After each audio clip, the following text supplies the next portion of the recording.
fevereiro de 1957. Nos arredores de Filadélfia, um jovem encontra uma caixa jogada perto da estrada. Dentro, o corpo nu de um menino, enrolado em um cobertor velho. Era pequeno, com aparência frágil, cabelos cortados de forma irregular e sinais claros de maus-tratos. A partir desse momento, surgia um dos casos mais assustadores e sem solução dos Estados Unidos. Quem era o menino? Por que ninguém o procurava? O caso rapidamente ganhou as manchetes como o menino na caixa. A ausência de identidade e de qualquer pista sobre sua origem chocou os investigadores. Não havia registros de desaparecimento, nenhuma denúncia, nada. Era como se aquele menino nunca tivesse existido. Mesmo com o corpo ali, diante de todos, ele era um fantasma, um enigma silencioso, mais um entre tantos que habitam os arquivos do Fator Mistério.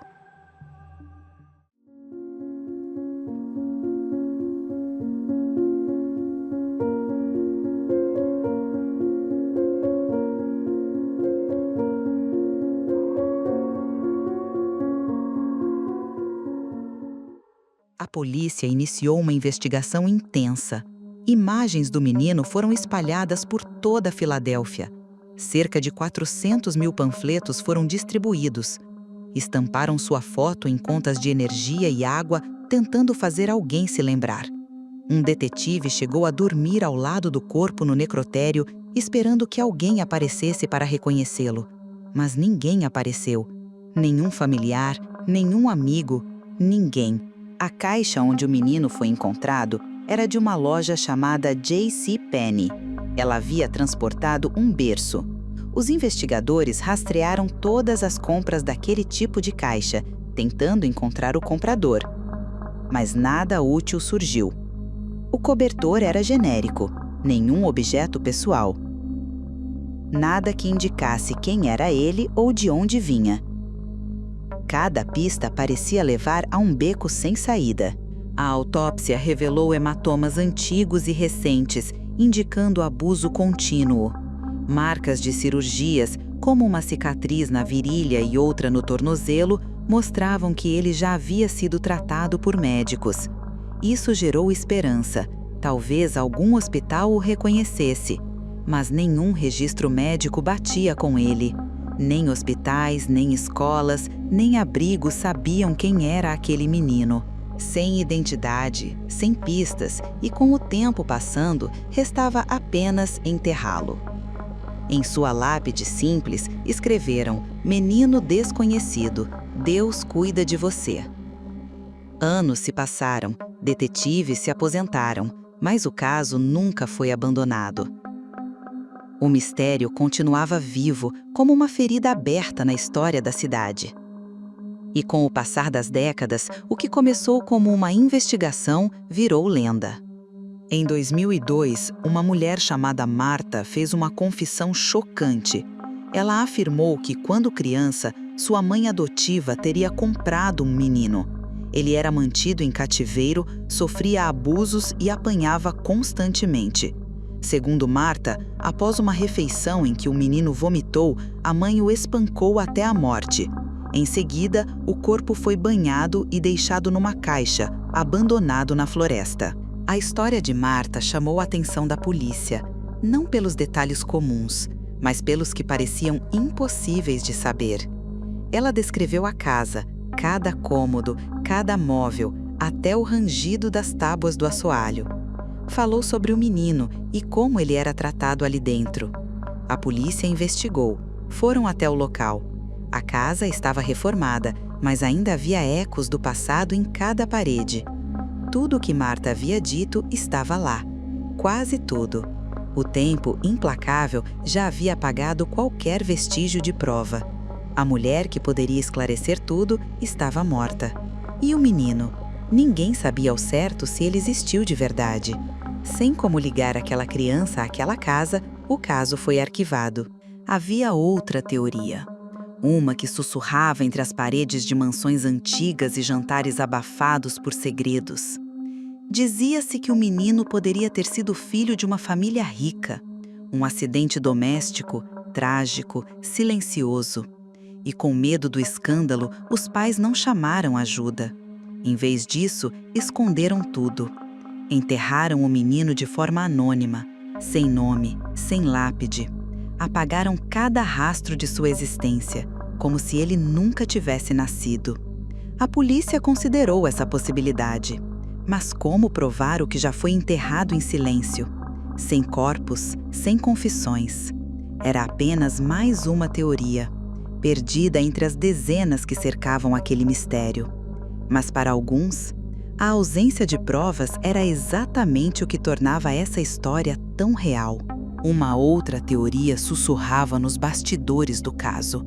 Dizia que o menino viera de um orfanato clandestino, um lugar escondido onde crianças eram maltratadas e jamais registradas.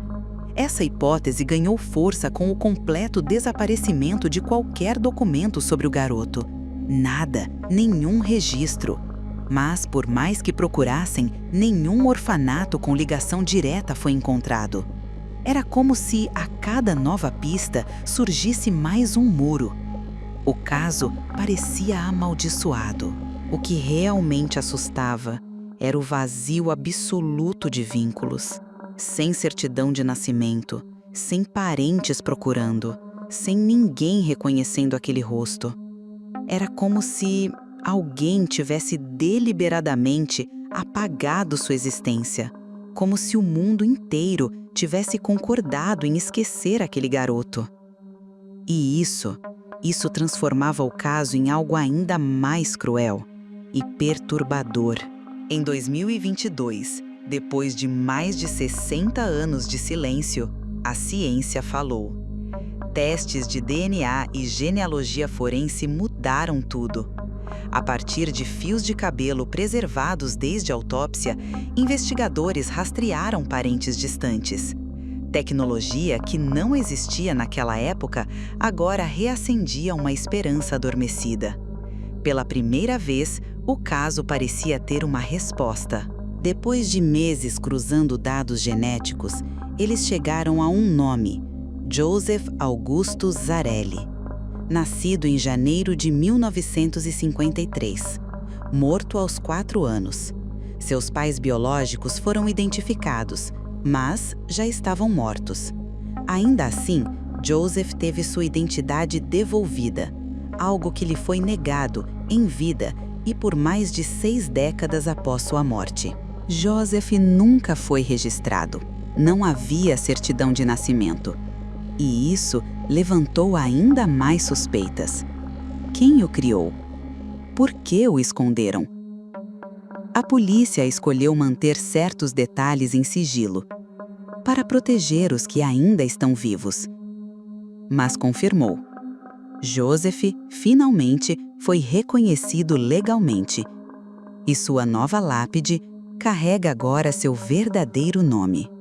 Mesmo com a identidade revelada, o caso está longe de terminar. A causa da morte é clara: trauma craniano. Mas quem o matou? E por quê? Essas perguntas ainda ecoam sem resposta. O tempo, mais uma vez, se tornou inimigo. Testemunhas morreram e a verdade permanece nas sombras. Mas saber quem ele era já é, por si só, uma vitória. Hoje, ele não é mais o menino na caixa. Ele é Joseph, uma criança real, com nome, com rosto, com história. Um símbolo de tudo o que falhou e de tudo o que ainda pode ser feito. O caso permanece aberto, mas Joseph nunca mais será invisível. O caso do menino na caixa atravessou gerações. Inspirou livros, filmes, documentários, mas mais do que um mistério, ele se tornou um alerta sobre abandono, sobre negligência e sobre o silêncio mortal de uma sociedade indiferente. Mesmo anônimo, ele nunca foi esquecido. Detetives que jamais se encontraram, de diferentes épocas, trabalharam no mesmo caso. Cidadãos comuns criaram sites, fóruns, investigações paralelas. Durante décadas, o rosto do menino estampou os murais dos crimes não resolvidos. Ele era o símbolo de todos que desapareceram sem deixar vestígios, de todos que morreram sem voz. A genealogia forense foi a chave. E agora é uma ferramenta indispensável para casos antigos. O caso de Joseph provou que, mesmo depois de tanto tempo, a ciência pode dar nome aos esquecidos e devolver um pouco de paz a quem esperou por respostas a vida inteira. Hoje, a lápide de Joseph é visitada todos os anos. Pessoas deixam flores, brinquedos, cartas. Mesmo sem tê-lo conhecido, sentem a dor da sua história. Joseph virou mais do que um nome. Virou uma memória viva, uma lembrança eterna de que cada vida importa. Durante mais de 6 décadas, ele viveu sem nome, sem rosto, sem voz. Hoje, Joseph Augusto Zarelli não está mais sozinho. Seu caso ainda não tem culpado, mas ele deixou algo, uma cicatriz na história e um alerta cruel sobre o que acontece quando o mundo escolhe se calar diante do sofrimento de uma criança. Deixe seu like, inscreva-se no canal e permaneça atento, pois nem todo silêncio é vazio e nem todo mistério tem solução. Alguns segredos não gritam, eles apenas sussurram direto do abismo. E esse sussurro é o que chamamos de fator mistério.